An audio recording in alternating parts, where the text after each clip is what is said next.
Okay, so members of the, so we've started the meeting. Members are reminded their responsibilities under the Code of Conduct, Standing Orders and the 7 Principles of Public Life: selflessness, integrity, objectivity, accountability, openness, honesty and leadership. Recording is permitted during the public meeting, but not before it starts or after it's formally closed. Please stop recording when the meeting ends. Okay, everyone happy? Yep. Okay. Item number 1 then.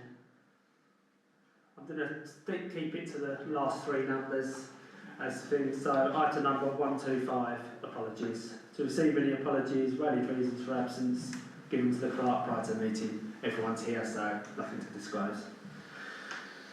Item number 126, declarations of interest. Has anyone got any declarations they would like to make? No. Item number 127, public forum. Chairman invites members of the public to speak, limited to 15 minutes with each speaker, permitted up to 3 minutes, but if you would need more than that, I'll try and help. Okay. Anyone in the public want to speak?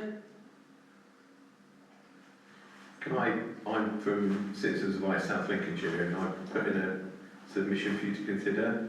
So I'm just checking where that is on the agenda and what input you'd like from me.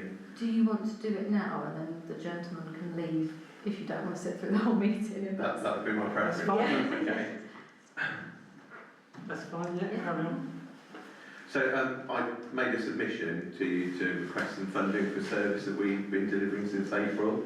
So we've been working in partnership with Boxes of Hope to deliver advice and guidance to their clients at their site. So we've been working with them, like I say, since April. We've seen 116 clients with 621 issues, and we've secured £197,500 of financial gain for them. So that is through extra benefits, trust and grants that they might be looking for, debt written off, etc. I'm a relatively new CEO at Citizens Advice, so I started in May, and I think there's clearly been a handover issue where I wasn't alerted to the fact that there was no funding for this service. So within a week of me starting, I also had to do a complete restructure because we lost around about £270,000 of income from 2 grants that ended early. They ended a year earlier than we thought because there was a significant reduction in national funding. So that impacted us quite hard. We went through the restructure, managed to retain as many staff and services as we possibly could. But in reconciling all of the trust and grants that we get for all of the outreach, it was at that point that we realised that there was no funding for the Boxes of Hope service. So we've been delivering that at cost this year. We're possibly going to make around about a £66,000 loss this year because of the restructure and the loss of overhead contribution from the contracts that we lost as well. So we paused the service for now. We do run a service from here on another day of the week, but we have a completely different clientele that goes into Boxes of Hope as well. So at the moment, 116 clients that have been supported with that financial gain of getting on for £200,000, we've suspended the service because we've got no funding for it. We would like to restart the service. We have been speaking to Whole Beach United Charity. They do fund this service here to see if they'd like to make a contribution towards supporting the other service.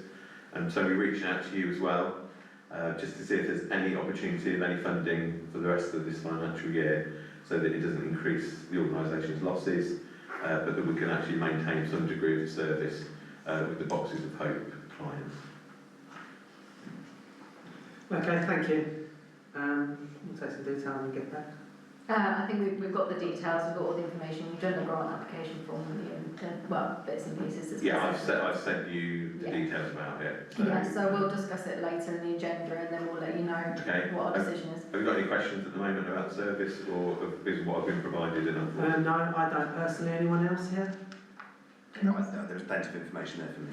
Okay, right, fantastic. If you do want any clarification you can always come back to me, but I'll leave you with it. Is that all right? Yeah, that's Thank okay. you. Thank you very Thanks much. for your time. All right, Just one question before you, because I haven't seen the email. How much funding are you looking for?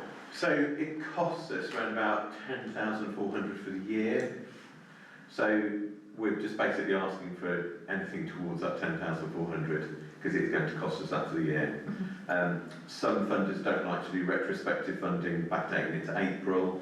So I'm kind of thinking we roughly need about £2,700 to fund the last kind of quarter. We probably end up taking the hit for the first 3 quarters of ourselves. But anything that you're willing to contribute towards it would be great. And does that money go to paying advisors, or does it go to the bigger countrywide service that you need to get documentation and paperwork? So most of the funding goes directly to the costs for the individual member staff. But obviously as an organisation we have costs, so there are on costs for training, there are costs for overhead costs within that as well. So yeah.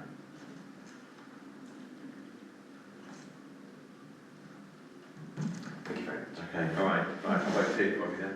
Thanks very much. Thank you very much. Thank you. Thank you.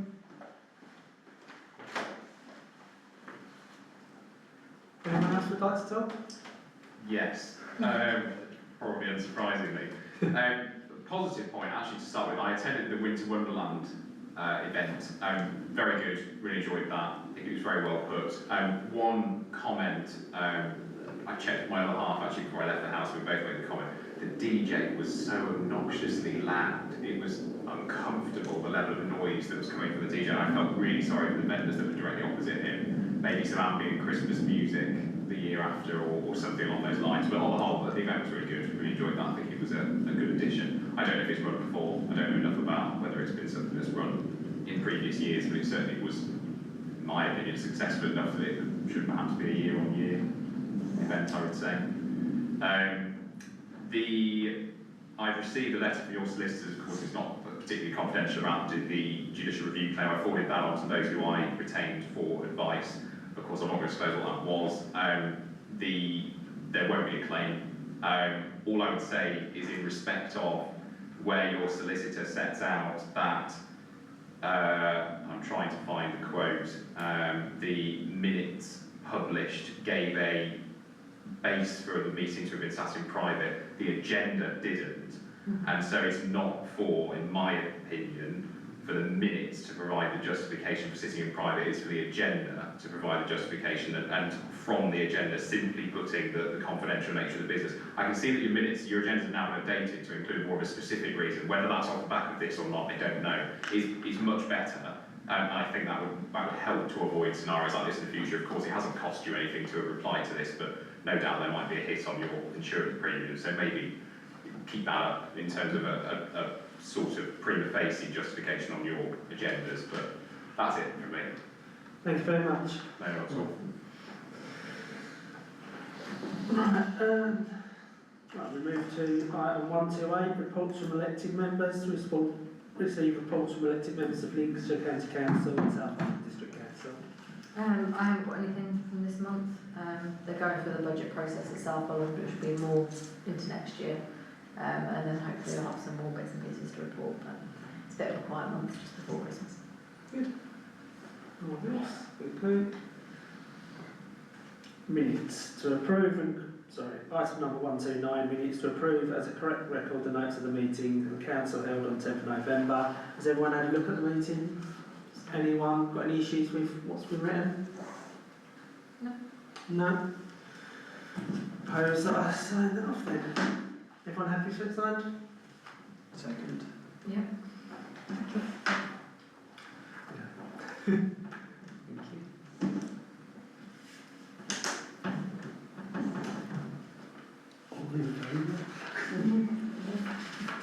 Do you want to just take a break on that? Right, all in favour of me signing this? There you go, thank you.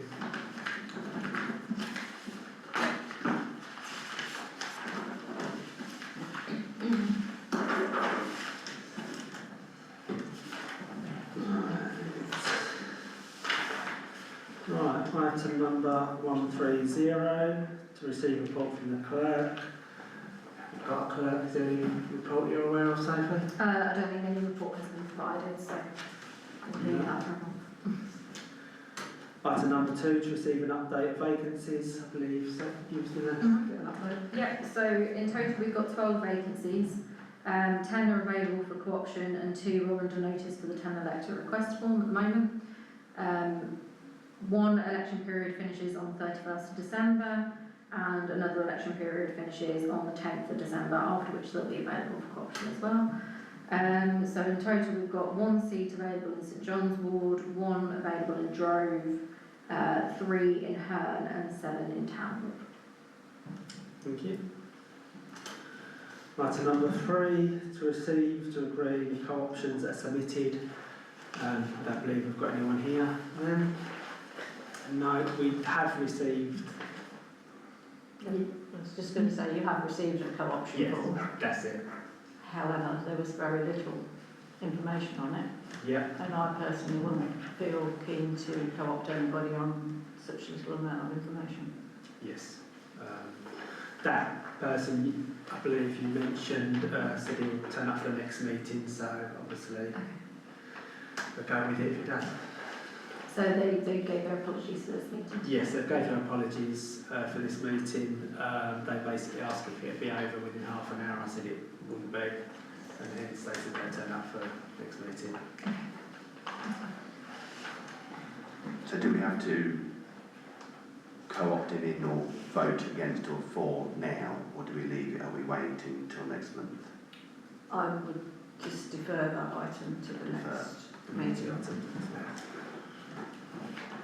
I'll propose to defer that to the general meeting. Seconded. Thank you. All in favour?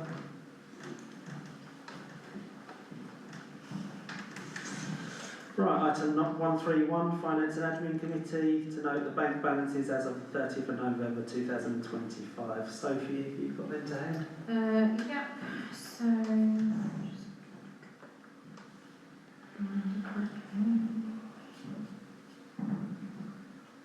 Got that many different ones on there. Right, okay.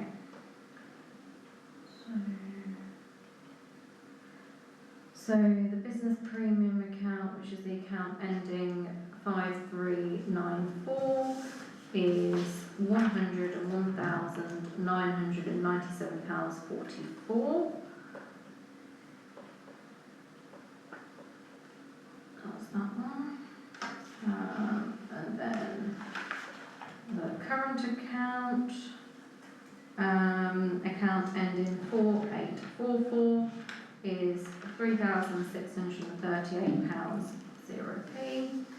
And account ending 5394, the savings, was that the business premium? Yes, that's the one that was done. Is the CCLA one on there? Not. Doesn't look like the CCLA one is on there in the actual statement, so we've just got those two at the moment. No problem, thank you.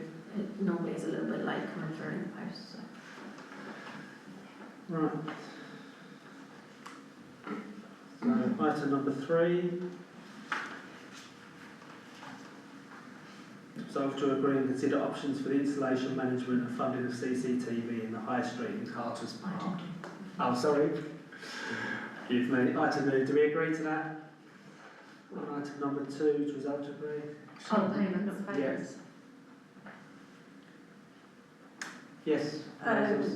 Obviously, I've looked at all the payments. There's lots of things on there that personally I'm not particularly happy with, but that's irrelevant if they've happened now. But there is one other item. You obviously all had the insurance quotations circulated for the Kubota insurance recently in the last few days. That does need to be paid by the end of this month. On the 25th, it's due for renewal. So can we please just add that amount to the payments list so that it can be authorised at the point that it needs to be paid? Because else we will be in a mess and we won't be able to pay it. So the amount that it is for is £766 and 34p. 68. Oh, sorry, £68 and 34p. I have spoken with the Parks Supervisor today. He is going to be looking into other options to see whether it is able to be done for a better price. So providing that that can happen, then that amount will be less than that. But if not, we will need to sanction that amount of money to renew that insurance. Okay. Thank you. Yes, We can so raise- just to summarise the proposal then, it's the existing payments list totaling £37,020 and 21p, plus the vehicle insurance renewal at £768 and 34p. I'll propose that. Is that seconded? All in agreement? Thank you. Right, item number 3, to resolve to agree and consider options for the installation, management and funding of CCTV in High Street and Carter's Park. Now, I believe Sophie or Isabel, you probably have got more in-depth knowledge into this, and you want to explain it? Okay, so from South Holland have been managing the CCTV ever since it was really installed. I think previously they did ask for a contribution, didn't they? Yeah. And then it was said if the contribution stops, they'll be stopping the CCTV. They didn't, they're still funding it. They have that across Holbeach, Spalding, Crowland, and then it's also paired up with a system in Boston, and that's where it's managed from, so it's all done under one contract. They've written to all the parish councils, there was in Crowland, basically saying that they currently pay for the cost of monitoring and maintaining the 4 cameras in Holbeach, and apparently the position is no longer sustainable for them. From April 26th, they're therefore writing to formally request that the parish council consider taking on the financial responsibility of the CCTV cameras. So they've sent through costings from 2026-27 until 29-2030. Now, obviously, that is also during the period in which the government reorganisation happens, so South Holland won't actually exist by that point anyway, but that's another matter. So they've got the costings that they've sent through in the letter, monitoring costs, totals, is that, so the costings are for 25-26, so this is just annual cost.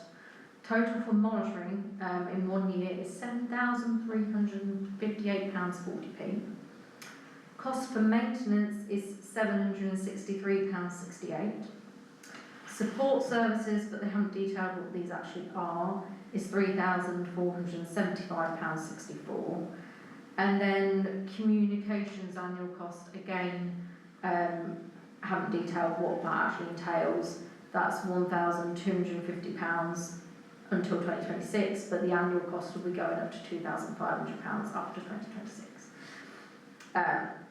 So year 1 it would cost about, which is 25-26, it'd be £12,847.72, and then after that for 26 onwards would be £14,097.72.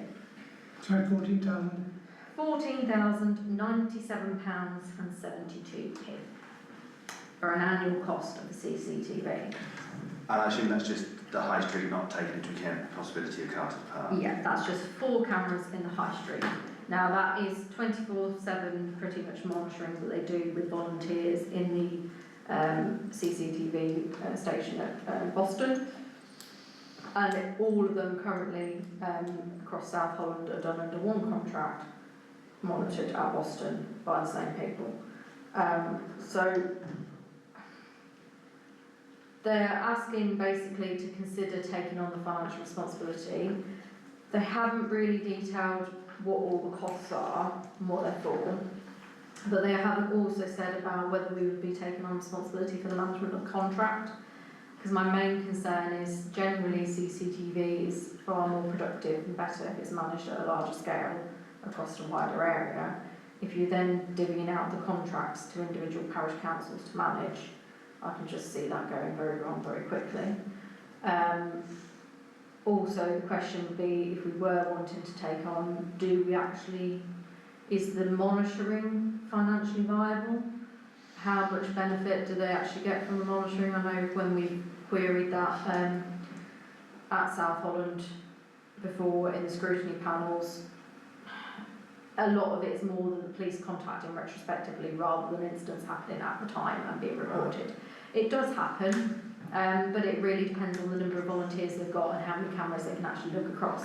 So that is the majority of the cost at being just over £7,000, is just down to the monitoring, rather than the maintenance, etc. So that's basically where we're at. We're getting very close, obviously, to them wanting to stop the contract. Well, they haven't actually stated in this that they want to stop the contract, but that has been discussed. If it's heavily suggested that we pay and we don't, they're going to shut it down, aren't they?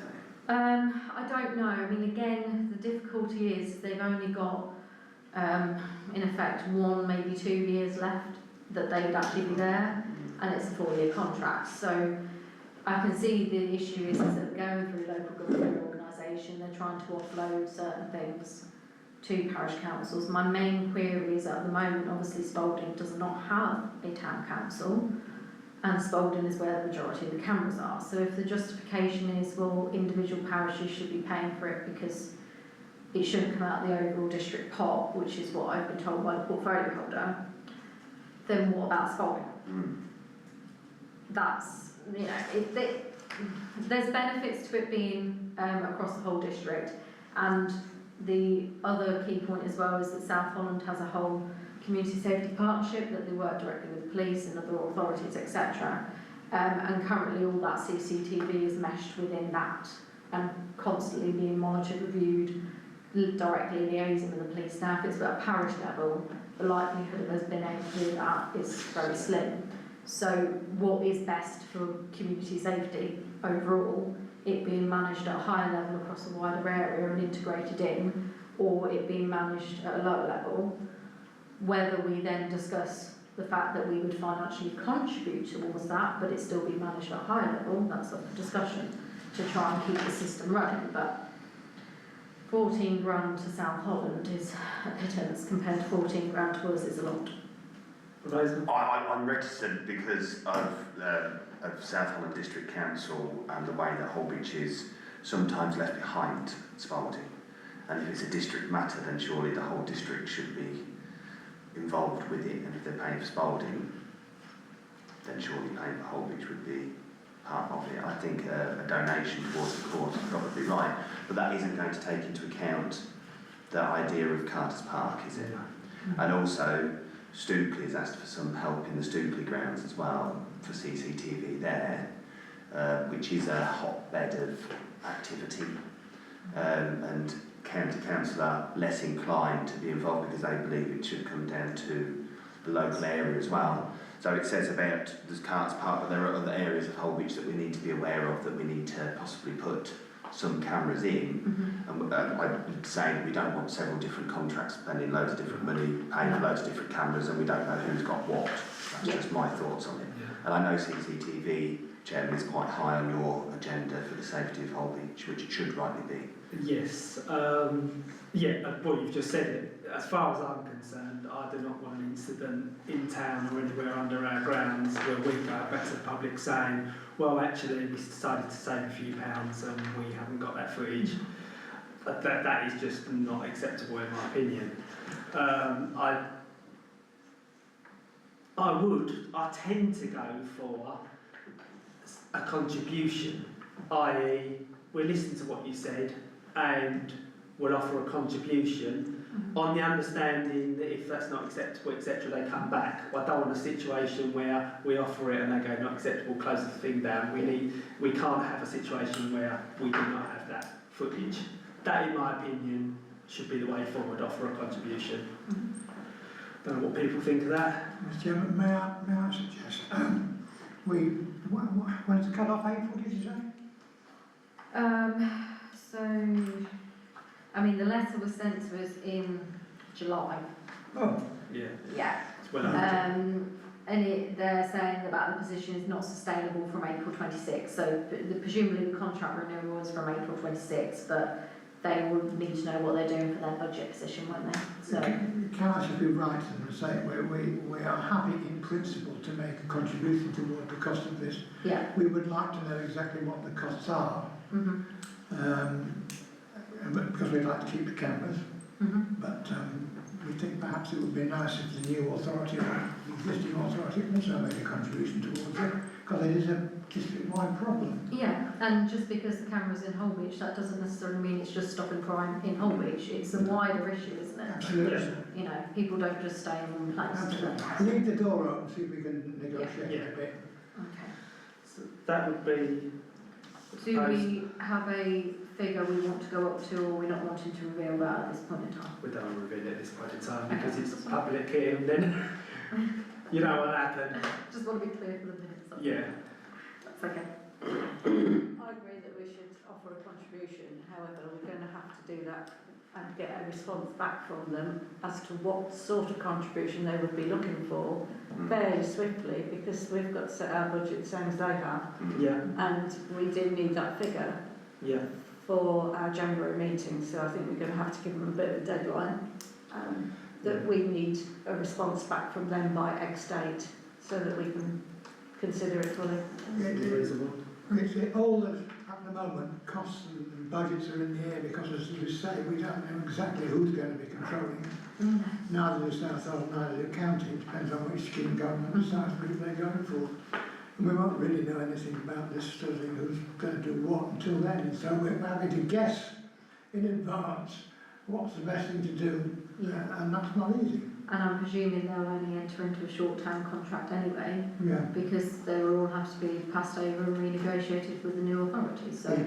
Yeah.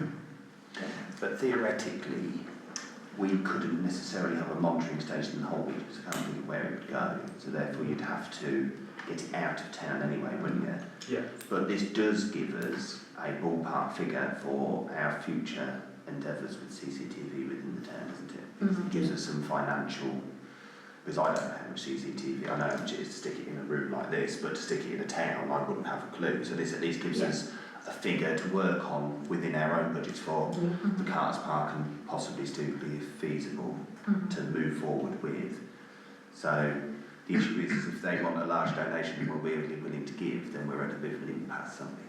Yes. And we'll also be And that's reducing what the we need to make sure our we're- systems, won't we, so. Yeah, so we need to make sure we're at some point aware that if they come in a lot higher than we want to give, what we're going to do. I can make some inquiries to find out roughly what sort of cost other people are paying for this sort of service. Because we've got my family who's a project manager for a very large company that does this sort of thing.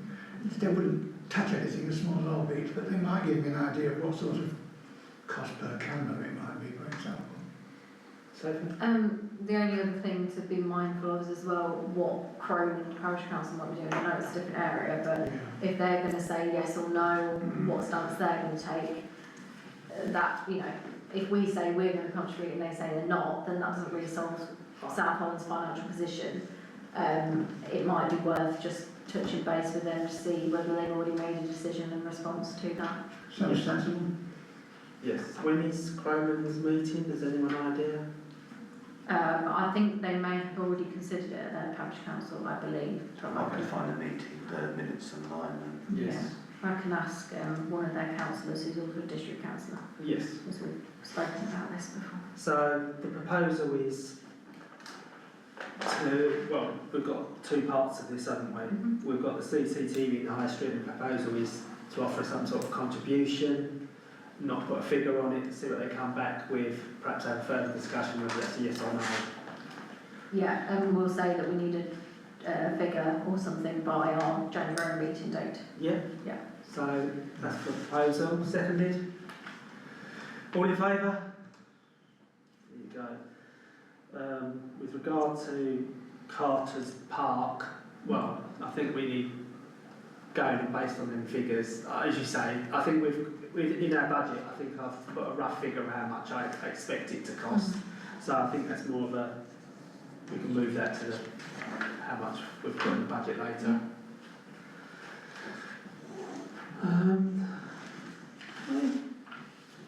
Right, item number 4, to resolve to agree draft budgets for 2026 to 2027. Right. Well, who would like to start? Because obviously it's quite a big document, and I'm assuming that someone's got something to say about they don't agree with or do agree with, etc. Anyone? Tim? Don't see you've done very much about the events budget, has it? Well, is this the updated one, Sophie? It was, but I hadn't managed to, because I didn't do that during the meeting, so apologies. So there was one for Tim that it was increased. We discussed it informally, and it was suggested to put the events consolidate budget it. up. Yeah, 15,000, wasn't it? yeah, we consolidated it, and then it was rather than 10 to do 15. That's fair enough. But then none of the events were to be individualised, so it was just the budget was That'd be better. indicated Work for the much year, better. and then you work in within that budget. I Yeah. think that's what was primarily idea Yeah. thought there. So, yes, so the precept would be basically 5,000 more than what is on there, and so will the increase be more as well, with that added in, because at the moment it's got 10 in there, so. Okay. Is there anything else on there? Did we say about speed prevention costs, or was that, did you update that? Speed prevention costs we reduced down to £500. We did reduce it, didn't we? But we've got Because 17. we've, because we've already bought the SIDS, etc. Yeah. We've got all the equipment, so there's not really much more that we need to buy from that point of view. Yeah. More losing it. I thought the CCTV, 20,000 was mentioned. Yes, you've got 10,000 in your earmark reserves, so we were adding another 10,000 within the actual budget. Because you've already got money in your savings, so you don't need to re-budget for that. So, yeah, there's some of the earmark reserves on here that are not up to date because they haven't been spent out, so, but CCTV's not on them. I think a lot of things have been gone through and looked at. It's just mainly, there are obviously a lot of bits and pieces that we need to do, either practically or delivering for the public. At the moment, bar that extra 5,000 for events, you are at a precept demand of 406,455 pounds, which generates you an increase of £16.23 for a Band B property per year, and that is 17.53%. Obviously that'll be slightly more with that £5,000 added in, but that's where we're at. So I think there's probably, HR haven't looked at the staff salaries yet. That's just a ballpark figure that's been put in based on basic increases in the number of members of staff you did have. Some bits have changed obviously, so HR do need to look at that and come with a recommendation ready for January, but other than that, it's whether you're comfortable to justify that increase to the public really. And is there any bits you want to reprioritise, I suppose, but it's a difficult one. The way that I see it is for the last few years we probably, Health Council have not probably done exactly what the council has said that they're going to do with the money. So with the precept going up by 17.5%, that's a difficult figure to swallow. It may only look like 2p and 9p a week, but it still is money on people's pay packet. So if we can set out some clear projects that are visible, manageable, useful to the public, then it might be slightly more palatable for people to be able to go, actually the parish are trying to do something here with the money, rather than all these lovely ideas and then things not coming to fruition. So it needs to have a clear line of what's going to happen within the next year, so people can then hold us to account. If we say that by February this will happen and it doesn't, then we can hold our hands up and go, okay. That's the only way that I can see the public accepting, if there are clear milestones. Reasonable. Sophie? I think we did discuss at the last meeting, but we haven't got round to it, of doing the forward plan. So for new members of the council coming in, they actually have a bit of an idea of what we're doing. But also, I think putting together, like Sam said, a list of projects, capital projects, how we want to do it, timescales for key time, sort of an outline of what steps we need to take as well for each project, when we expect that to be completed by, and also the budget allocated towards that project, whether that's in savings or in the precept. Because a lot of these larger projects, particularly the tractor shed, is primarily in savings and not actually being precepted for this year. So whether that makes it any better or not from the public point of view, I don't know, but it's something we have been saving for a number of years, and we're now at the point of ready for delivery, rather than just whacking it on in one go kind of thing. But I think we all need a bit of a clearer picture in our heads of, right, these are the big things we need to get done in the next year. This is a breakdown of how we're going to achieve it and when, and this is how much we've got for the budget for each one as well. That's quite clear then to the public what we're actually trying to do. This is going to be difficult due to the fact that we don't necessarily have a clerk in its right in the way that it should have. But would it be possible for any of us, or for whoever has the right to do it, to, if the council come up with a list of these things, so obviously something that I put forward is the change of the dog park, because I think that's quite a nice, not an easy win, but a nice thing to do. And it obviously offers space up, which we're going to need as well down there. And that's a bit of a quagmire in the winter, and it gets shut off, which annoys people as well, whereas Netfield's quite good land. Could we, at some point, come up with a list of 4 or 5 manageable projects that, between us, without necessary guidance from the clerk, we can do, and then put them out to the public for them to vote on through social media, unfortunately, I suppose, where they can prioritise which ones they think would be more what they would look for, and then we can put that in our list of, actually, right, what people have said is they want. We know the track shed's got to be done. Yeah. So that is, but as you said, realistically the money tied for it from this year is very minimal compared to what you've managed to save for it, and that is a necessity project. But there are other things that we're looking to do. We could put it in a priority order and let people choose, and let them say, actually, this is what we would like you to do. Out of these 5, this is the one that we like the most, and then we crack on in that kind of garden. I don't know if that would be feasible. Yeah, I mean, what we could do is we could put together a list of stuff. I think we've got the ones that we're going to have to do, and probably justify with the tractor shed why we need to do that.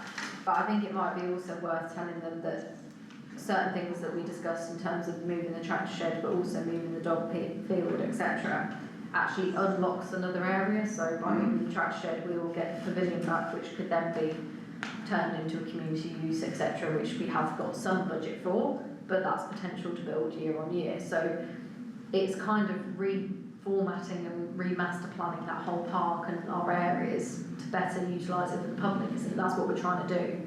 And that does mean spending and moving some things into different locations, but hopefully it frees up a lot of the buildings we've hijacked in previous years, as it were. I think most people would be delighted to see the pavilion open again. Yeah. And for us to offer something quite pleasant for the and moving that dog park as well to a bigger place. I think we could really do some good here within a very short period of time. Yeah. And the tractor shed could be the keystone to it. However much we're not sure about it, it could be the one that actually kickstarts the I think that's the thing, development it's of the park. explaining that in order to do that, we need to get them out, and it needs to be a place that's got access to the water and the correct welfare facilities as well. It can't just be shoved in a random corner of the park, because else then they still have to use the pavilion, so that doesn't actually help us. But yeah, I'm sure we can put something together probably in advance of the next meeting or something like that, and circulate that around to us. It's worth noting that, and this has come up in previous meetings, we need to have a list of projects costed, prepared, not necessarily ready to go, but on the cusp of that. Because from time to time funding comes up, and if you've got the idea ready to go, then you can plug in your application and you stand a chance of getting it. If you have to start from scratch, when the funding comes up, you're going to get it. Completely agree. I think just trying to make it a little bit probably more professional and slightly like a mini district. They have a capital programme. So that is basically their list of projects, and their capital expenditure is obviously separate to their revenue and day-to-day stuff. I think that's something we really need to start separating out of, okay, these are our big ticket capital spends, this is our programme of work that we've got for the next year, and then like Paul says, we've got some things costed out, we know what the cost Wish is. list. A bit of a wish list, but it is that kind of capital programme that separates those things out from our day-to-day spending, and it makes it a lot easier for a lot of people rather than just reading through the whole budget.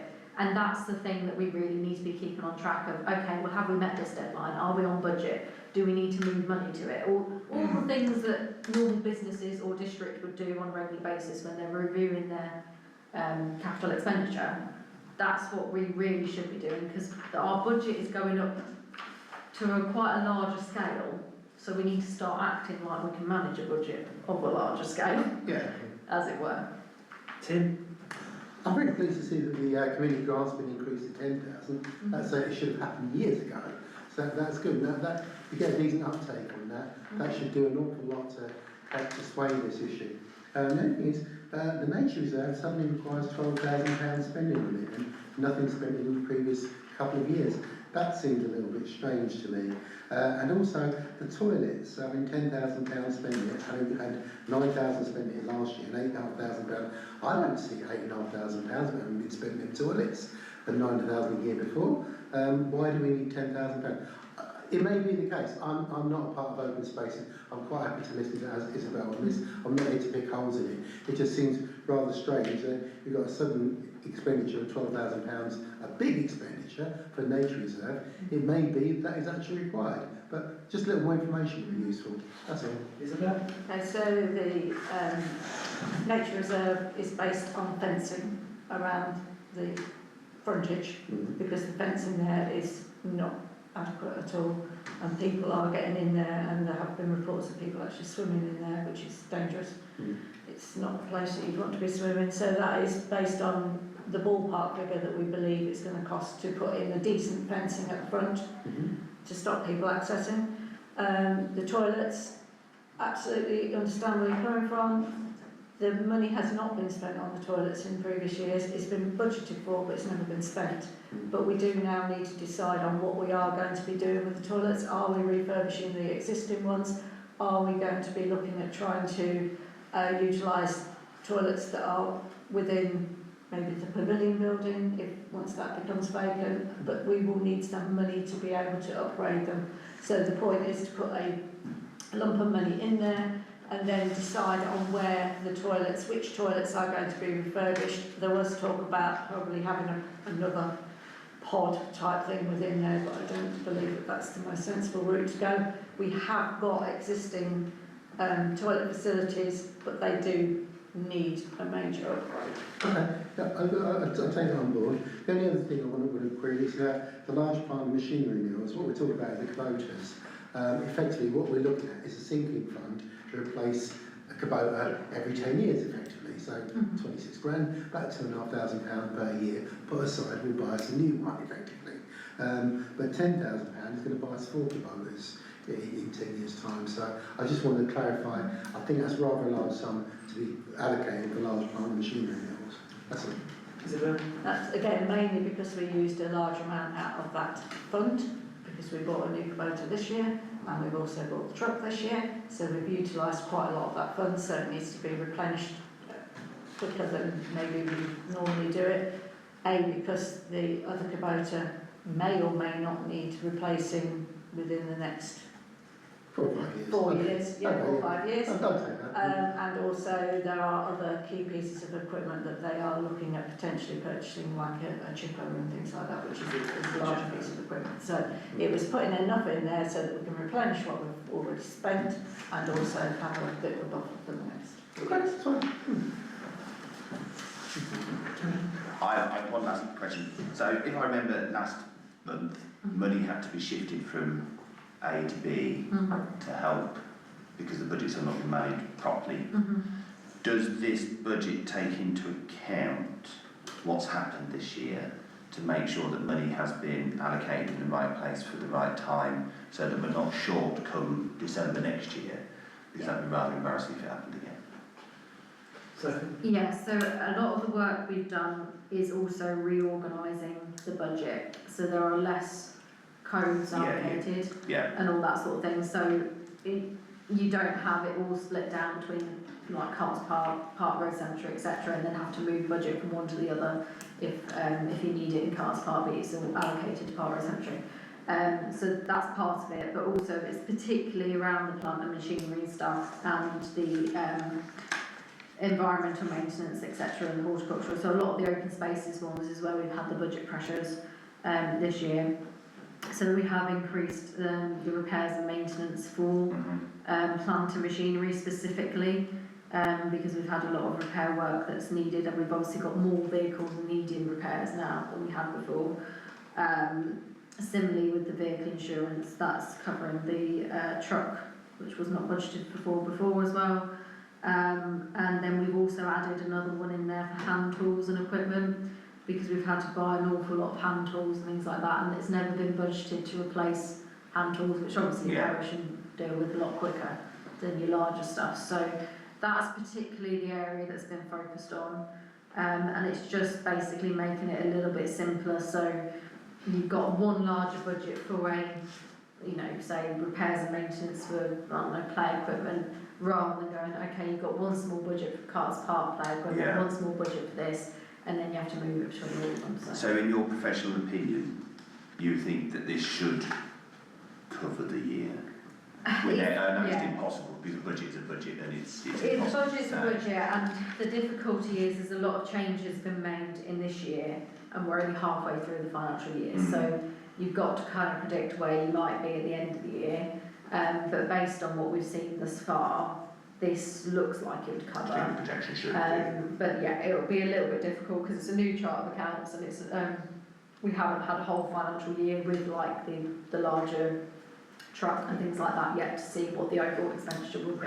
But we know the basic costs of insurance and yeah, they're things you've got to bits cover. and pieces and stuff like that. So yeah, a lot of the additional. I mean, to be fair, it's worth going through and just looking at the spending per committee as well. You'll probably see HR is where the increase is, I'll say it, which is why I said we need to look at staff salaries. But actually, although you have got a lot more expenditure on things like play equipment and vehicles and things like that, a lot of the spending per committee hasn't really increased from the last couple of years. So you can start to see where money is actually being spent, and the fact that we've managed to spend more on like the dog park, Netherfield, etc., and Nature Reserve and other places within that open spaces budget, yet it's still actually the same as it was a couple of years ago, shows that we've probably cut on other areas and managed it quite well. Within the committees, it's just then, like I say, looking at those committees, HR where it has increased. But that's something that we need to look at before we finalise that budget, I think, so. Okay. Yeah.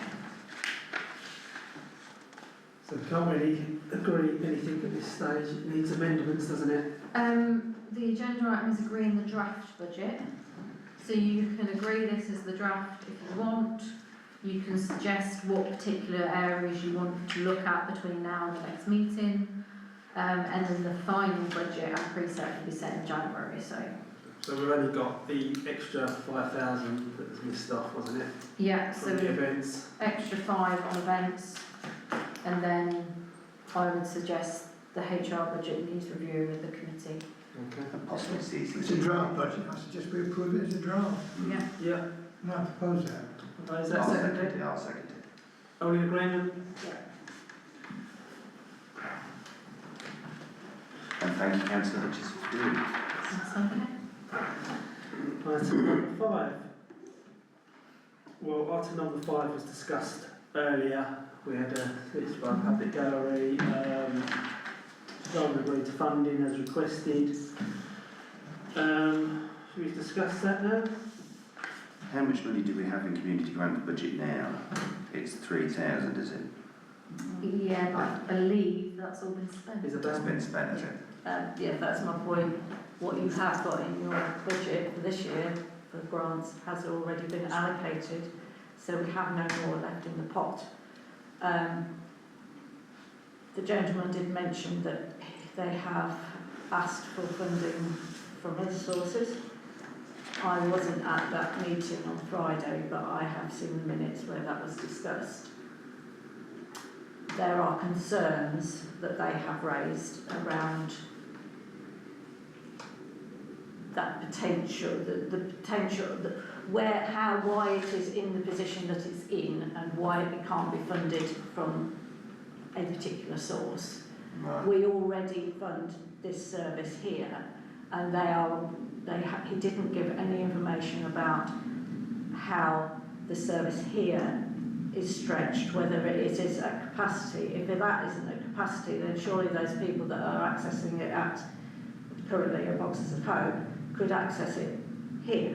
He said that they were different sorts of people, didn't Well, he? yeah, there may well be different sorts of people, but if you need help, you need help, don't Well, you? that's why when he said different sorts of people, It I couldn't doesn't quite really get my make any head round difference whole where beach is you whole go. beach, yeah, if it's... Wherever you gain that access, it doesn't really matter.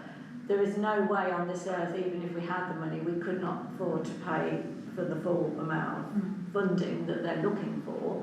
And if they're saying that they could do the shortfall or do the vast majority up to this point of the year and then maybe get some funding to see it through till April, well, that's all very lovely if it's seeing you through to April, but then what happens after April? Are they then going to then pull the plug again? I think you'd want assurances that whatever happened, you would be able to continue that service. It should be, well, this is how we're going to fund it moving forward, and not just this is a stopgap just to do this between this date and this date. I don't feel comfortable with that, and I think it's, as much as the service is a valuable one, it is offered at another place within the town which is fully funded. So I feel that, you know, I think it's a little bit of, oh well, we're in crisis, we'd like to do this, but they haven't really come up with a plan of how they're going to move forward with it. And to me, I don't feel comfortable even thinking about funding something that there is no plan beyond X date. Tim? I take the point that there are differences in certain types of clientele. I take the point definitely, Isabel, that there is a facility here. However, with these different types of clientele, it's sometimes very difficult to mix the two together when you've got homeless people, people with drug addiction and such issues. It may be in a case that they could do the programme here, but do the Box of Hope thing as an outreach thing from here. Therefore, we could put something into the bid for them to be able to fund the outreach programme as opposed to having a completely separate thing in Box of Hope. Because after all, Box of Hope, it's not just a charity shop, it's also where all homeless people go and get their clothes. I get plenty of clothes in there as well. You know, it's a wonderful resource for the town. It's picked up the banner from Chosen, which done a fantastic job for so many years. It was absolutely fabulous. But Box of Hope seem to be well in the same vein, effectively. They're doing a fabulous job. I think at the end of the day, I wouldn't feel comfortable about sending them away empty-handed because they're not getting the Legal Service Commission funding they used to get years ago. Therefore, it's difficult for them to do it. But if they was going to run it as an outreach programme from an existing thing here, have somebody going out to there as an outreach programme, then maybe we could put 500 quid towards it. It wouldn't break the bank for us, would it? So, the only thing I'd be thinking, I don't think we go back to them and say it's an outright no, yeah. but I think a little bit of an issue is we do have a grant awarding policy, and it does say in there particular things that like the maximum amount of grant that we consider is £3,000.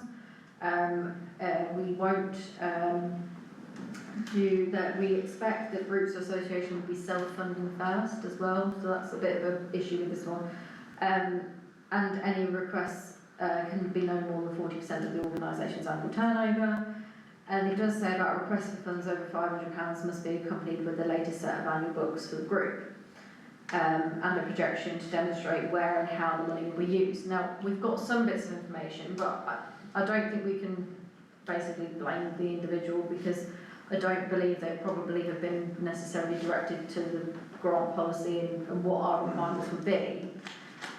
I think a lot of the concerns are valid, and as long as it complied with that and we've got that information set out within our grant application form, which we do have, and we've got the accounts and we can see how it's going to be used, etc., then it's something we can consider, but we will need to consider where the money's going to be coming from.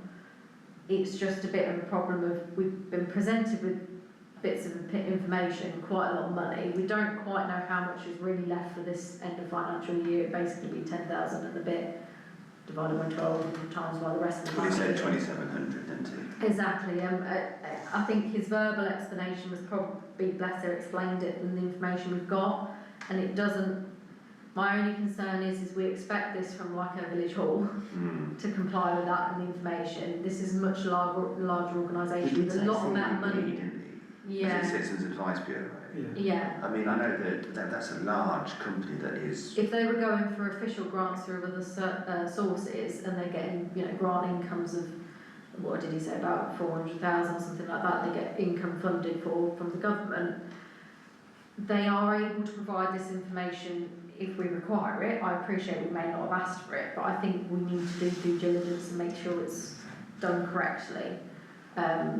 But not give him an explicit no, give him a bit more guidance of this is what we'll need from you if we are to consider it. Can I just say something here? I'm always reluctant to give public money to national organisations. I think if individuals want to do that, that's fine. But I don't know whether we should be doing it on their behalf, particularly as an organisation this size. And particularly in view of the fact that we haven't really had an adequate financial breakdown as to what they're going to do with it. Yeah. I hope be inclined to say no. I'm sorry, but I'm. Anyone on that? So we have a proposal to say no, but we really have to get more information first. I'm kind of getting more information first. I'll go with Sophie. Yeah. So proposal, get more information first. Yeah, I think Seconded. Yeah. Voting on that, so more information first, describe later. Yes. So, it does actually say, sorry, it says about we won't consider national charities or organisations with a turnover over 250,000, except for local branches where with separate accounts. So I think again we need to direct them to that and just see whether they're actually eligible or not. I know they don't need to vote on it, but just to go from the financial side of it though, Councillor Hutchinson did say that there is no money in the budget, so unless we shift some money across, it's actually even though we probably should, and Tim with his outreach idea is lovely, but we can't change their policy. Unfortunately, our budget is a good idea, we can't change their policy. But if there is no money in the coffers, then unfortunately there's no money in the coffers. And that's not us saying no, it's just saying the budget has not been allocated. Then they come back next year when we've upped it. Yeah. But this year, unfortunately, we are constrained by our own constraints. we're not totally out of money though, we have money in various pots. Yes, but you need to consider what other things you need to spend. So you can top up the money, and we can go over budget. I believe there are grants that we've agreed to issue that haven't been issued, based on the expenditure we've got thus far. But yeah, I wouldn't like to just go, no, we can't, because we should be helping where appropriate and where it's in line with our policy. What they've done is fantastic. Yeah. The amount of people that they've helped. And it is funded by other local groups already in the area, but I think we set a policy for a reason, we've got the considerations for a reason. They need to just show that they're meeting them because they are a national organisation. More information, consider it later. Yeah. Yes? Yes, We agree? sorry. Yeah. Thank you. Right, item number 132, Open Spaces Committee to review and resolve to agree the part team reports and actions required. Has everyone looked at them reports? Anyone got any issues with the reports or anything that's mentioned under the reports? I've not got any issue with it. I just want to make people aware of the key points that have been put in there. Obviously, one of the key ones is the playground inspections are due. They normally happen at the early part of the year.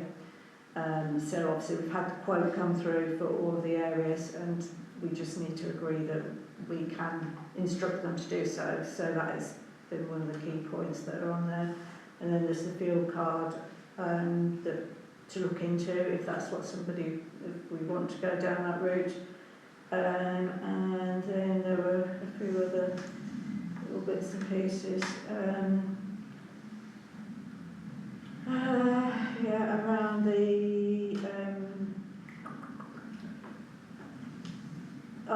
the changing places toilet.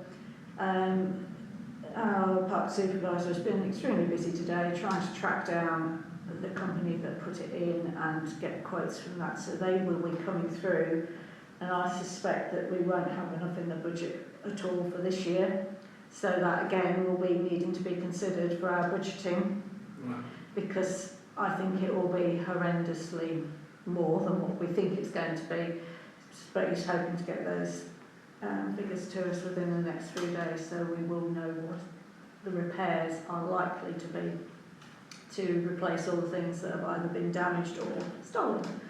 So those are the key things that we need to consider, and then there is one item that does need to be discussed in closed because it is relating to a member of staff, so if I could just request that we could discuss that in closed session. Yeah, no problem.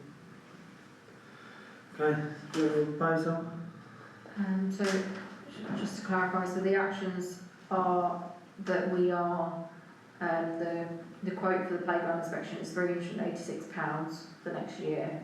So we are agreeing that spend and for the parks team to arrange the dates for that inspection. Yeah. Yeah, and then the other bit is the fuel cards. We've got some costings of annual cost is £18, but we'll be saving about 5p to 10p per litre of diesel. Is that something we want to agree and do now, or is it something we want to look into? I don't see any disadvantages to the fuel card, to be honest. In fact, I quite like them because it tracks registrations, it does various things that help us with auditing. Can't see an issue. Yeah.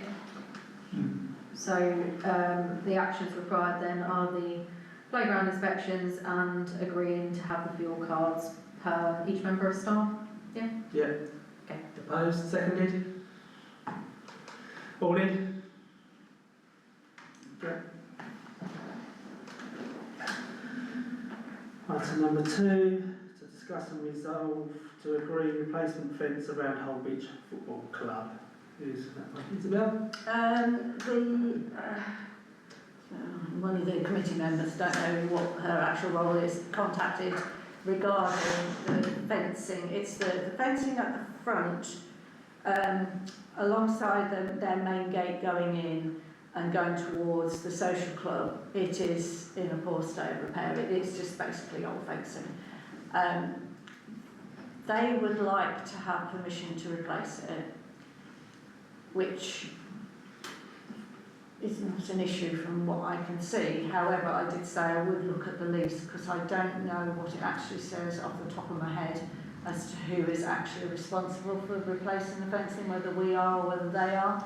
They would be looking at potentially obtaining grants to do so, and I did also mention to her that they would potentially need to get planning permission to do so. So they're aware of what they might have to do, but until I look at the lease in more detail, I think this could probably just be deferred until the next meeting so that we know what to go back to them with, rather than yes, you can do it, and then it's not actually their responsibility.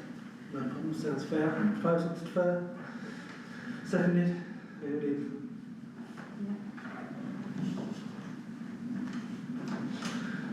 Right. Item number 133, PPES Committee to resolve and agree quotations received for planning relating to the park bungalow. Can we put both of these items into closed session, please, because they are both, one is commercially sensitive and the other one is confidential at this stage until it's in draft form. So until we've agreed the draft, the tenant is not aware of the details. So I'm happy to put that in closed session. Yeah, just to clarify the first one, because it's quotes. That's right. Because it's quotation and we may need to get further quotes, we can't reveal those prices in public currently until it's been agreed what we're moving forward with. Okay, so move into closed session, yeah? Agreed? Yeah.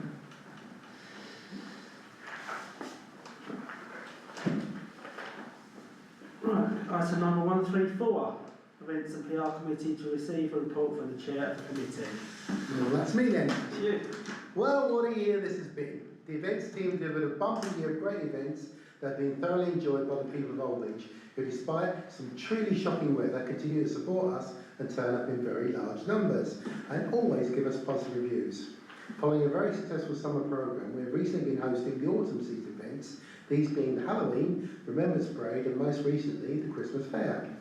All these events were impacted by HR issues, as we have been having to deal with. However, they all came off successfully nonetheless. The Halloween Spooky Trail continued to develop on the successful theme we have created, and indeed, we now have a local Amdro group who participate for the first time, and now have ideas of how they can make this event even better. We have child glowing bracelets for the tiny tots to limit the scares, to make this event even more inclusive. However, there are no issues of any kind anyway, and everybody who came had a really good time. Although sadly, the ATC Burger Bar could not attend, which was greatly missed.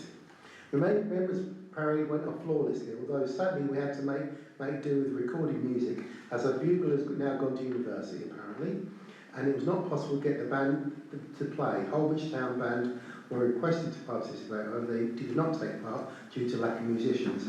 The only issue that detracted from an otherwise perfect event was that the Bishop chatted during the 2-minute silence, which some parishioners were rightly offended by. We have brought this to notice of the church. Our Christmas park in the fair went ahead despite the utterly appalling weather. As you know, it rained and then rained some more, only stopping well into the afternoon. However, the people of Old Beach still turned out to support us in far bigger than expected numbers, and the footfall through the event at times was very substantial. The standout attraction of the show was our Santa's Grotto, which had literally hundreds queuing off all day long. This was particularly well received by the parishioners, especially the ones under 5. And plaudits go out to Santa Jack for doing such a fabulous job, providing such a magical experience. While we're talking plaudits, I'd just like to express my deep respect and appreciation for my team, Becky, Donna and Adrian, and listening to them on our radios, working together and problem solving in real time. I was filled with a deep sense of pride and felt that if they could cope with this, they could cope with anything. Also, thanks go out to Adrian's wife Sarah for all her hard work in the health and safety department. See what I did there? Holding curtains to ensure that every child got to see Santa. Thank you, Sarah. Finally, none of this would have taken place without the excellent cooperation and support we have from our parks team. While Dan himself could not be there, Pete and Aaron really did proud, going above and beyond on their quest to give the people of Holbridge the best event possible. Guys, I salute you, and I would like to take a moment to call for a round of applause for all the hard work put in by the whole team. Thank you. Events are fundamental to our service delivery. They are greatly loved and appreciated by the people of Holbridge, and are the one aspect of our service delivery that consistently attracts positive feedback from our parishioners. We now have a great team to deliver these events going forward and have fantastic ideas for how we can make them even bigger and better. For those individuals who see events as unimportant and a waste of public money, I would like to draw your attention to all of the positive feedback we get by doing them and invite you to join the rest of us in the 21st century. Every council in this day and age, large and small, puts on events for the benefit of the public. And as one of the biggest parishes by area in the country, we need to be showing how it should be done. The cost of our events is minimal in the grand scheme of things, and they are loved by the public, especially those on very low incomes. We're a council that should be representing all of our parishioners. Are the children and young people not parishioners too? Despite the internal conflict we've had in this council, we in events are currently doing a fabulous job, but of course it could always be even better. I believe that now we have a younger events team with more progressive ideas to contribute and the drive to carry them through. We can and will make 26 into the best year ever. Watch this space. Thank you, Tim. Is there any comments on that? Anyone? I'll raise the other bit at HR You want to go session. to HR? Yeah, I'll Okay. probably open session. Are you happy with that, you two? So you know the details of it, or do you want to close? I think it's probably open session, Yep. to be honest. Yes, it's fine. It's a lovely speech. Yeah, it was. It was. Very generous speech. Can I ask a question? Yes, Karen. Councillor Bushey, obviously with Facebook being the way that it is, I'm just wondering if you had any considerations for next year, just so people are aware, because there is a mixture, and I'd say probably 50-50, of people that enjoyed it in Carter's Park and those that would prefer it to be in the High Street. Now, I'm aware that the year previous it was in the High Street, but there was dissatisfaction from certain people with it being there. And this year, due to the weather, there has been dissatisfaction of it being in Curtis Park. Has there been any consideration of the comments and what parishioners may be able to expect for next year? Oh yes, yes. Oh, yes. We are very much doing a full post-mortem on the event. Yeah. It was absolutely clear that the park, whilst it would have been nice, is just not feasible on the long-term thing. Okay. And for the same part, neither is the High Street. So we're looking at a third location that will make it even better for the town. But we'll keep that under our hat for the time being and preserve it. Yeah, but it's absolutely fabulous. We thought very strong, long and hard about this, and we know it couldn't be done there again. And I think the very heavy rain put the mockers on Carter's Park for the future. But of course, we're always going very heavy rain in winter. Therefore, it's fair enough. It won't be there next year. Thank you very much. Thank you. Can I just make a point that we haven't actually got an events and PR committee at the moment because it's just due to seeing a corporate. So, given that things do take an awful lot of planning, can any thoughts and plans be brought to full council, please? Because full council can only make the decisions. Oh yeah. Yeah. But So we if want to you've get our got- post-mortem out of the way and sort of bring it to council with some properly. But the post-mortem will be conducted by full council anyway, because there isn't a committee to conduct that. So if there are discussions you want to have from the event and also looking towards next year, because we haven't got many of us around the table at the moment, we'll need an item on the next meeting or Okay. when appropriate to be able to do that. Yeah, okay.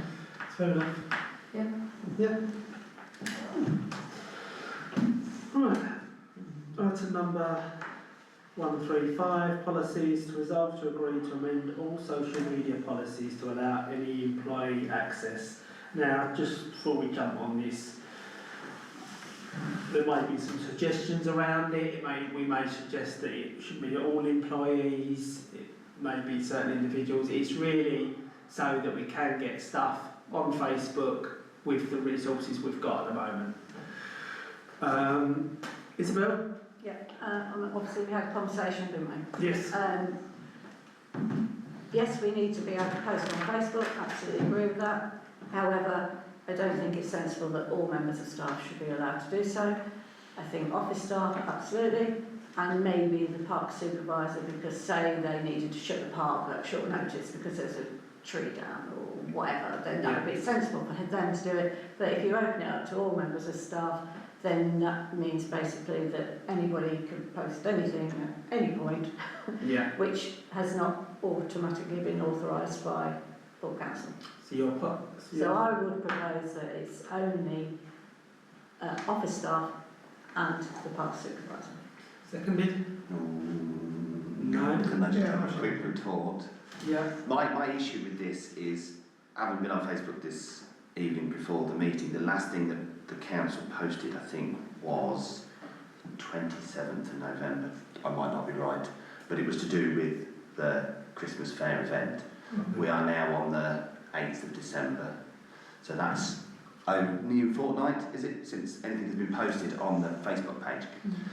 Secondly, meetings as the PR and events is now defunct until it gets up to quorum. This would be a monthly thing where we have to then spend time to dictate what. So theoretically, we'll either miss what needs to go out on Facebook, or we'll be preempting it, and then we'll only be able to post it once. Whoever we give the. So the whole thing itself is not social media friendly because it's not fluid enough.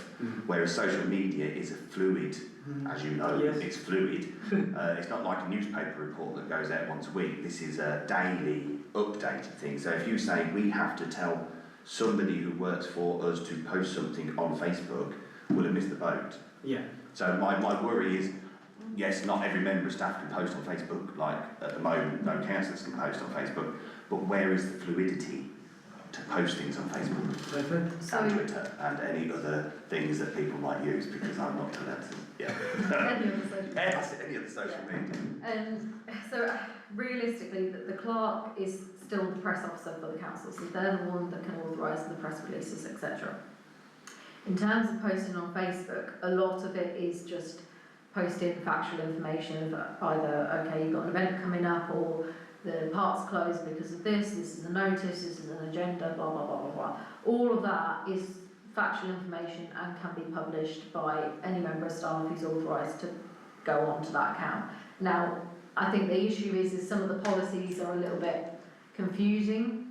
My view was, with the way that everything was written, and we've dealt with it before, that any member of the office team has authority to post on social media, access the website, all of our channels, because that is their job, to keep these things updated. They are in an administration role. Now, the policy is probably not extremely clear, so I think it needs to be clarified within them that they do have that ability, because it is their job.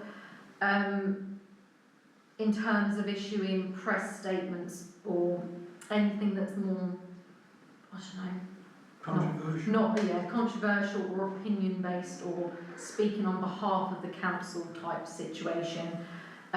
If we wanted to do it at this point, if you haven't got when you've got a acting clerk in post and you're giving them that responsibility to be press officer, then they can officially issue the statements, but the discussion can happen between councillors to agree things, or it would have to come to an official meeting. But the day-to-day stuff of putting out factual information can still happen. It's just a little bit, I appreciate it is clunky and it's difficult, but that's... Well, I'm sure Councillor Wiltshire would like to put out a thank you to the parishioners from the council for coming to an event, and there hasn't been a thank you put out, has there? Because you haven't been able to. That's right, yeah. So they're the issues that I'm having at the moment. Yes. And I know that we're waiting, which is further on, for an acting deputy clerk, aren't we? No, we're looking for an acting clerk and a deputy clerk. Got to get it right, because we've got a clerk. Right, okay. Acting clerk, that's it, right.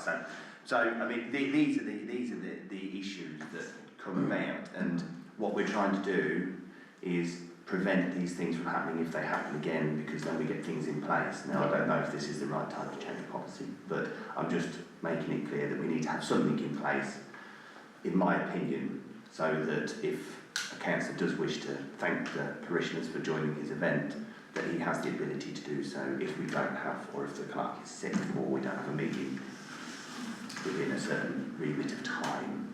Because if you put out a thank you in 2 weeks' time for coming to Christmas, then it'd look a bit odd, wouldn't it? Absolutely. It still works though, doesn't it? Because office staff, hence we can still pass it to Ed and Ed can put it out. No, she's got to come to full meeting to be agreed to. Shall we try and clarify when we're amending this policy, because it's the community engagement and communications policy which sets out how we'll engage with people. So if we clarify who is allowed to access stuff, because it's not just Facebook, but it's also on our website, we need to put a notice out or anything like that, the same people need to have access to that, because not everybody uses social media. I think it also needs to be clarified to those members of staff through the policy as well, very clearly what they can and can't do, and that's probably what you're talking about in terms of they are able to issue anything that has been agreed by council or is a statutory notice, whatever. Basically, the bit that they can't do is they can't issue official press or statements or whatever on behalf of the council detailing matters that haven't already been agreed by the council. So if you were saying, okay, a thank you after an event, that's not really speaking on behalf of the council, it's just a, it's not saying anything, it's a thank you. It's more like, okay, we want to say this, or we're going to do this, or blah, blah, blah, sort of thing. These statements that we normally issue. But so is that currently in the policy? So I forgive me, I haven't read the policy. I do apologise. No, it doesn't clarify exactly what bits different people would be able to do, because it's more of a so maybe a clarification public point. facing. Yeah, so you can't say we intend to, or we are as a council going to, without fall back in. But Councillor Wiltshire, for example, could say thank you very much for everyone, or the council say thank you very much for coming to our event.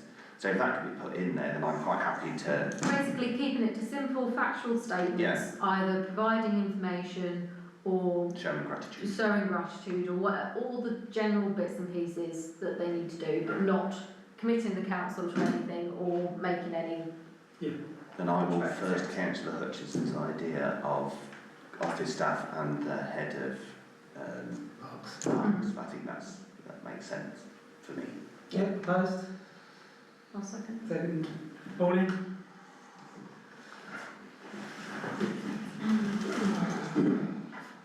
Right. What time is it? 5 to 8. Yeah, you've got a little while to go yet. You can't pack up yet, Adrian. Give her that coffee. Item number 136, HR Health and Safety and Data Protection Committee. Item number 1, to resolve to agree to review and approve the draft job description and advertisement for acting clerk position. Now, I don't know if you want to use this time to give everyone an update on what's been happening over the last week or so. I think some of those matters, because it hasn't been announced, will be confidential because it's relating to members of staff. But I'll give people a brief update now, and we'll go into more detail, which we'll explain in the HR report in closed session. Yep. But obviously, this item was put on there because we appointed temporary members of staff to do the statutory roles that we have to cover, because we weren't at that point able to get a full locum acting clerk RFO as council had agreed to do so. So we have a member of staff with admin support at 10 hours a week, and another member of staff as the acting proper officer, not full clerk, and acting RFO for 16 hours a week. That's our situation at the moment. It was put on here to agree a full job description and advertisement for an acting clerk position. However, there are updates which are probably going to make that slightly redundant at this time.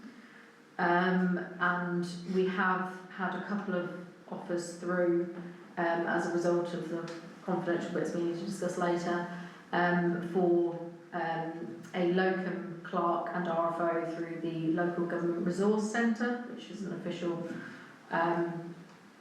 locum provider for councils, and also through LAC.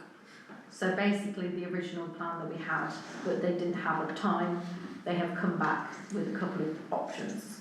So yes, it's whether you want to agree a full job description and advertisement still for the acting clerk position, or do you want me to discuss in closed session the full update so you're aware of where we're at and why where we're at? I think we've got to do it. There's no point in keep deferring it or moving it or saying that we're sorted because we're not. Yeah. We need to replace what we've lost. So doing it by locum and by temporary staff is fine as a sticky, but this is to advertise, this is to agree to the advertising or to get the advert. Yes, but it's, so, okay, it's not replacing what we've lost. This is agreeing for an acting clerk and possibly acting RFO position. You have a clerk and RFO, Yes. so you cannot replace permanently. No, it's the deputy temporary. clerk. We haven't agreed to replace the deputy role because unless you have an acting clerk, basically they would have to immediately step up into that role and then go, I'm very sorry, you're demoted again. So that's why we agreed at council to recruit for the acting clerk and RFO, because that's the role that we are missing in the council. It is also likely, dependent on whether you're going through local services, etc., going to mean that you are potentially spending more money than you would ordinarily spend, depending on what route you went through. So therefore you will probably likely need the deputy clerk's salary in order to fund that and balance the books. So this item is not for the deputy clerk role, because you can't have a deputy for something you don't have.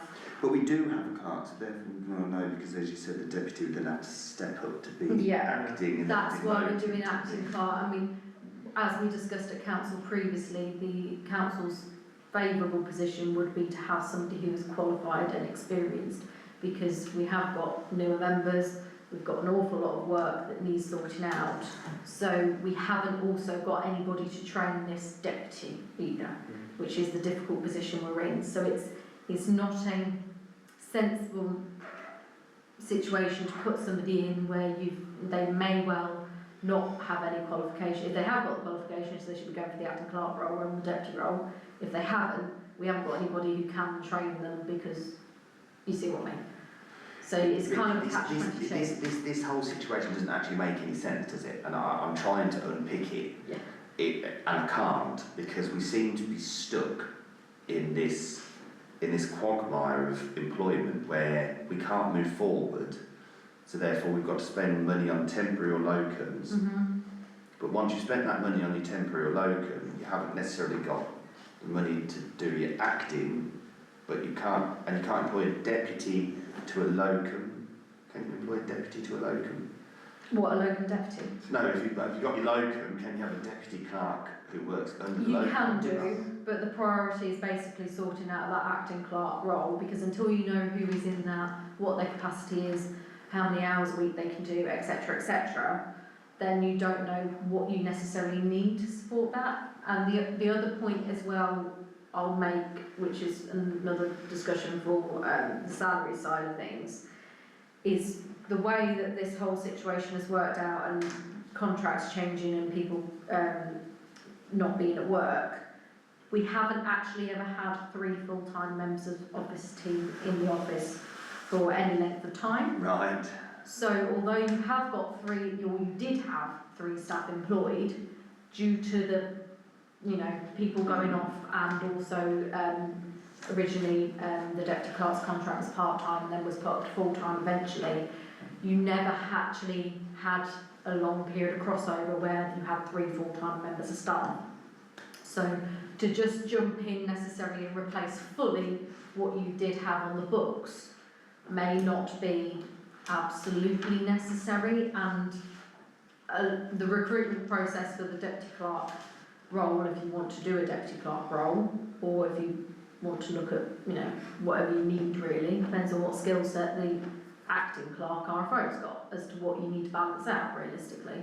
But it still comes down to the fact that we need to have an acting clerk, don't we? We need an RFO stroke proper officer. So we need something in place. Yes, so we've got we've got a couple of offers that have been made through the local government resource and LAUC. We're waiting on the full details of them to come through, because it's literally the last couple of days, and then we need to discuss properly as HR and forward that out to council. We haven't got that information at present.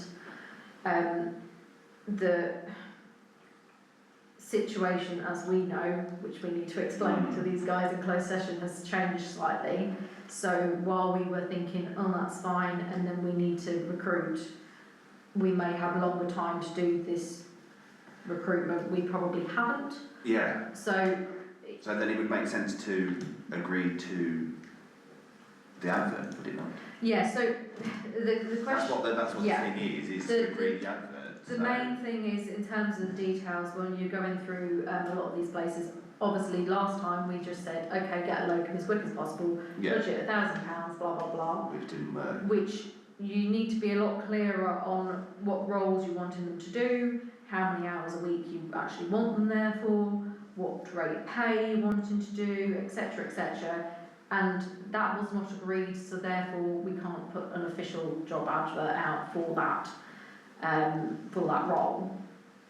We were going through more locum services. So it's whether you, council, still basically want to put that job advert out, and if so, how much, how many hours, blah, blah, blah. I know there's a point of discussion. I'm sort of discussing in riddles. We need to move this into the confidential area, I think. I really do. I know, I'm just thinking, okay. So, would we be happy in saying that this item needs to be moved into confidential session, because in order for me to actually explain this fully and not talk in riddles, I'm going to have to reveal confidential information about staffing matters? Yes, so proposed. Yeah, okay, we'll do that. That item itself is not confidential. But that's what I'm concerned about, is that item isn't confidential. I know it's not, but in order for me to not just talk in riddles here. Can I You're in stop it sticky and ask the territory here. I Yes. know, I'm just thinking we let's use who's in front of us, our public member. What do you think? Information about any individual is exempt, but it's exempt if and so long as, in the circumstances, the public interest is not higher than the information that's exempt. it's a decision for you.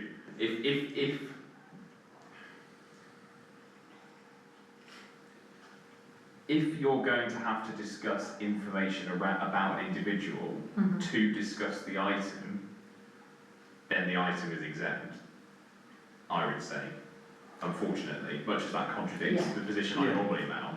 Which I think. And I think that's what Councillor Hutchinson is kind of Yeah. saying, is that's what she thinks is, and we do have to, because knowing what HR knows, Yes, there is we're gonna too have much to. personal information that has to be released. And I think we've done the right, we've tried to discuss it in open Yeah, and it session. just- But these two can't understand what on earth we're talking about, Yeah. so I'm trying. Is my point. You But can yes. always release information afterwards if you Oh decide no, we to do can so. do, yes. I would have rather have discussed this in open session, but with what's happened, we can't discuss it fully Yeah. without releasing To individuals individuals. going on. Yeah. So, yeah. And I suppose this is to not confuse or complicate matters for the public. It's to Yeah. actually make it clearer when it comes out, because what can't be discussed has too much impact on what can be discussed. So therefore the riddles actually confuse the public and the parishioners more than it would do if it can be cleared up through the HR and...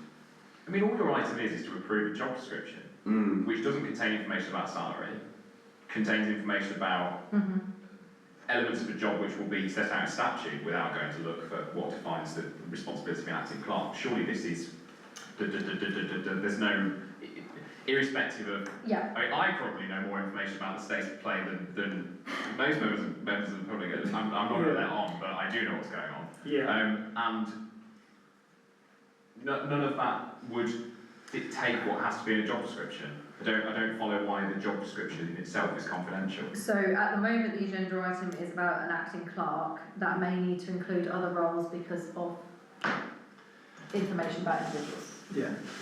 So it may need to be amended to include other things, which we can't. Yeah, so you're proposing amending the item? Yes. Rather than considering it verbatim as it is. Verbatim, yes. Right, okay, So yeah. as, I think circumstances have changed since the item was written, and okay. therefore it will require amendments, which I can't explain why. Yeah, because obviously verbatim the item is not confidential, Yes. but if you're proposing to amend it, then So we're going to amend That's it then. fine.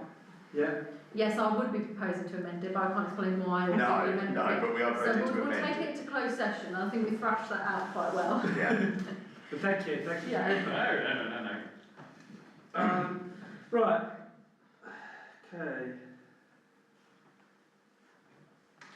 Right, item number one. Oh, yeah, can we vote to take that into closed Oh, session? right, Because we'll be disclosing personal stuff and matters. Yeah, everybody agreed? Thank you. Good. That makes my life easy. Right, item number 137, meeting to resolve to agree to schedule a full council committee meeting dates for 2026-2027 interval year. Isabel? Well, we normally have the list that would be circulated, but obviously that hasn't happened.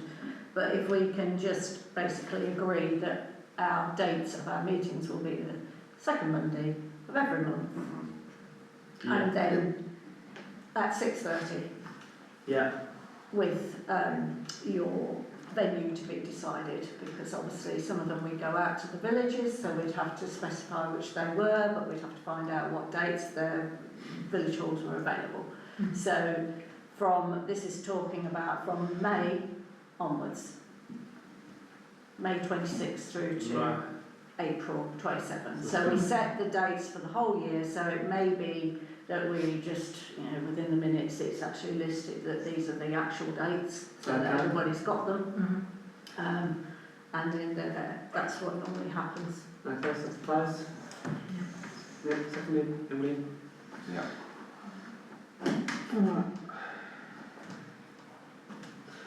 Item number 2, to resolve to agree revised meeting dates and schedule for the remainder of the 2025-2026 municipal year.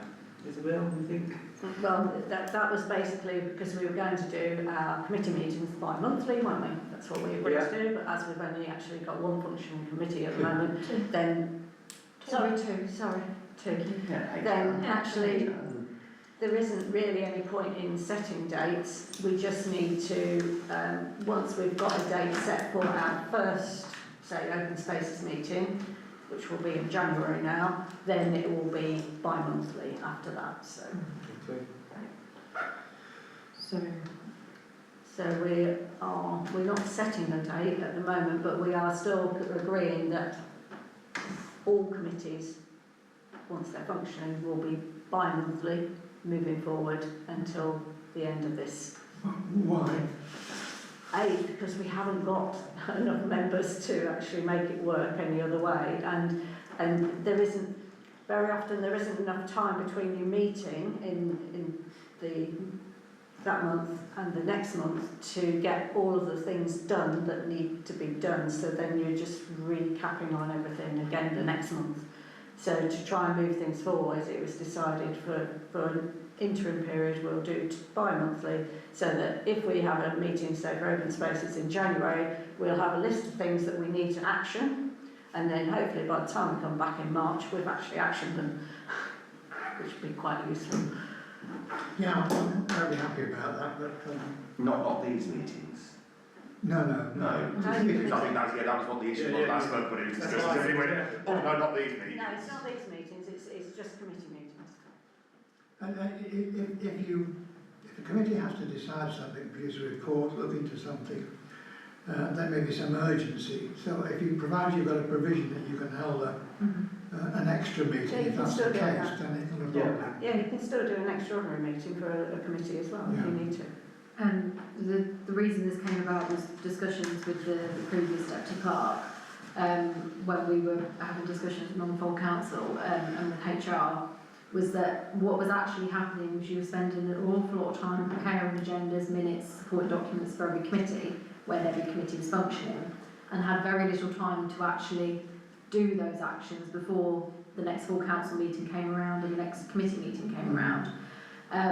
So especially as you have two large committees like PPS and Open Spaces, it was thought they would be better on alternate months, so that you haven't got every single committee every month, but you alternate them realistically between months, so you didn't have to basically, you got more time to action things. But that was the set calendar of meetings that they have, and then if there were urgent items where they needed to call extraordinary meetings, you still got that. Yeah, as long as there's a facility to Yeah, do there's that. still So a it can, facility. if something needs approval of full council, it can come Yes. before full council at the next opportunity and not wait, you know. Oh no, it was just to try and make sure there was more structure and planning around agendas rather than just having one for the sake of it, basically. Right, proposed? Seconded? Yeah, all in?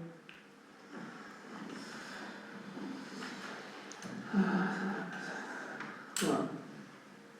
Right, so number 3, to note next meeting in the council will be on Monday the 12th of January 2026 at the Methodist Hall, Albert Street, Holbeach at 18:30. Do we want to do the HR report for open session before we move into closed, please? Okay. It'll be in 2 parts. Yeah. Yeah. One at a time. Proposed that one? Seconded? All in? Right, okay, so before we move to closed session, Sophie has reminded me she wants to do the HR bit. So it was brought to us and we promised we would have a bit of an open discussion among council following the meeting that we had. Basically, after the Winter Wonderland event on the weekend, all of the parks team then requested a meeting with HR just to kind of have a bit of a debrief, discuss things, get a few bits off their chest, and it was more a fact of the council's got to probably take some learnings and things away from it rather than we're directly criticising, and that's how we're taking it as a HR committee, is that there's been issues raised with us that we need to discuss and learn from, and not probably do the same things again rather than using this as a way of critiquing, I think is the best way of putting it forward. So there were a number of different bits discussed really. I don't know whether anybody else wants to go into a bit more detail, but it covered everything from, you know, the pre-planning and what was happening, which obviously there were a lot less councillors and people involved, and a lot of it was down to the deputy clerk to plan, alongside the parks team supervisor. He did an awful lot of work with Becky to get the layout sorted, make sure everything was ready on the day, and the parts team, they told us they did about a week's worth of work prepping the site, getting everything sorted, etc. The key thing they didn't really feel happened was that nobody really from the wider events team necessarily went down to sort of see the site, check it with them to see if there was any issues, etc., and to run through any bits of, particularly given it was going to be bad weather, this is an area that please do not park a vehicle, this is a bit that gets flooded, this is where you need to, etc., etc., and kind of planning out contingencies. I'm sure he said that he did do it at the beginning and that it wasn't adhered to. I believe the parts team supervisor said he explained that to Yes. the deputy clerk and they had an agreed plan. The difficulty was that that plan was not necessarily adhered to, nor did anybody from the rest of the organising committee maybe make themselves aware of that plan by going to visit our experts, as it were, of the parts team on site prior to the event, which they felt would have helped the smooth running of the event on the day. The other bits and pieces were that the parts team were more than happy to help, but they spent an awful lot of their time organising and putting things together on the site the week before, which did mean that other tasks did slip. On the day, they were promised that they would be able to do the setup and the takedown, but during the actual event, they would have time to go and spend time with their families. One of the parts team was actually celebrating their birthday, and their family had come to spend it with them, but unfortunately, they were not able to basically take breaks or relieve themselves from their duties throughout the day. And they felt that they were probably taking on more of the burden of running around than other stewards were doing. I think that's fair to say. That's what they said. Yeah, that's repeating what they said. This is not your personal, this is what's been said. No, please do not shoot the messenger, as it were. Yes, and then in terms of the actual day and the organisation, they didn't feel it probably ran very smoothly in terms of making sure there was a steward on the gate to welcome people and direct them. They were running around constantly trying to deal with matters and pick up the pieces really, and they didn't feel that there was necessarily a plan or a briefing among the stewards that was kind of stuck to and helped relieve a bit of pressure. So it ended up with vehicles and things being parked in places that was not ideal and caused issues, churned up the park, which obviously would happen because it's wet. There's not a lot you can do about that, but there were contingency plans discussed prior to that they obviously felt were not followed, and led to a layout and an organisation on the day and issues with vehicles getting stuck, etc., that probably could have been avoided if those matters had been stuck to. And then the other issues that they raised were that not only did they then do the setup, they were then there all day, didn't really get a break, spent time with family. They then did the full takedown. They commented that they felt the other stewards left at around 5:30, I believe it was. Yeah. And they were the ones packing away all of the inflatables, etc., to get them safe and other items, and didn't leave the site till 7 o'clock. They did remark that one council stayed till 7 o'clock. Yes, they did. Sorry. And but the concerns were that there were still people on site, Yes, and which was therefore that. with that number of people still stewarding, that's not particularly safe nor manageable. To put it down to that number of people, and I appreciate there was limited numbers, but they felt that again the burden was being placed on them rather than being spread across the group. And then the final issue is in terms of the taking down, etc. They still had an awful lot of equipment to pack away. A lot of the equipment was new and had only just been purchased and hadn't necessarily been worked out where it was actually going to be put. after the event and was wet and needed drying. So they kind of explained to us that they spent about a week prior to the event prepping and doing things, which means they couldn't really do their job and get the other bits and pieces sorted. They then spent a whole Saturday doing it all the way from early in the morning to 7 o'clock at night with minimal breaks, etc. And then they estimated it was going to take them about 3 full days between them to try and get all of this stuff packed away and organised. And nobody, again, had come down to offer help, discuss how they were going to do it. They felt it was just left on them. Again, don't shoot the messenger, only repeating. And they also The suggested issues that they that were they- probably reticent to move forward helping without these things being addressed. They wanted to make it clear that if the council were to organise an event again, they wanted it very clear that we'd actually got the resources, the manpower and the plan in place to be able to do so properly and safely without basically leaving it like this again. And if it was left like this again, they would not really be wanting to help out in that situation.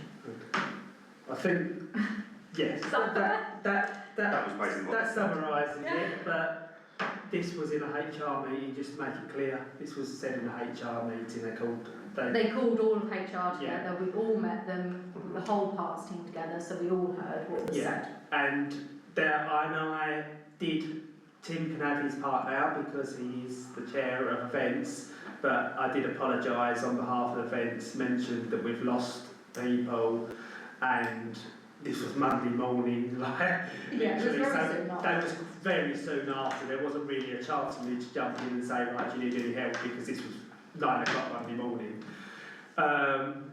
Yeah, so there was an apology, and I think I got an email the day after and Yes. stopped saying, thank you so much, Adrian, for apologising. That's like, took the tension down. Yeah. So they're not in a raving state now, but obviously it's been brought to the full council so that it's been expressed what's been said, and to give obviously the chair of events a chance to comment accordingly. So, Well, the only comment is when we do it again in the park.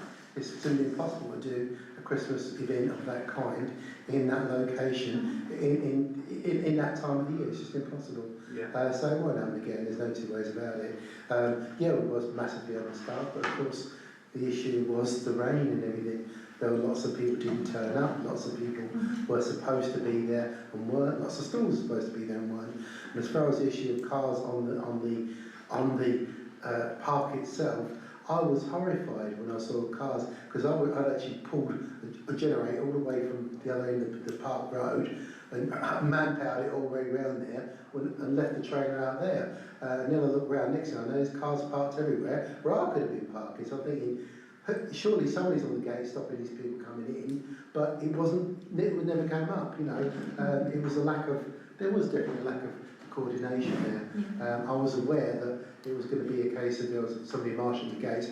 I thought that was Becky. She was supposed to be marshalling the gates to make sure that only the vehicles came on that were supposed to come on, or then delegate it to one of the top parks team. But it never happened. But of course, it never came up on the conversation on the radio, so I wasn't aware of it. But all I noticed was the end product of cars on the park, which I was absolutely horrified about. You know, it can't be done. So no way, Jose, is that going to happen again. There'll be a different location next year without doubt. Of course, summer events in the park will be fine, but winter events, no. So I think that's probably, when we were doing the paperwork and the assessments and stuff like that, it wasn't trying to be difficult, but it was, you know, having run other events as well, it's trying to get more that discussion of the plan of, you know, and also probably having a meeting with us all together and the parks team as well to go, okay, who's doing this, who's going to be on the gate, who's going to be here, what's the plan of action, what time are vehicles arriving, where are they going to go, has everybody got all the information they need, all of that stuff that's not necessarily in the safety paperwork going to SAG, but let's face it, we do write down that we have done these things. We just need to do maybe more the practical steps of demonstrating it to make sure everybody knows what the responsibilities are.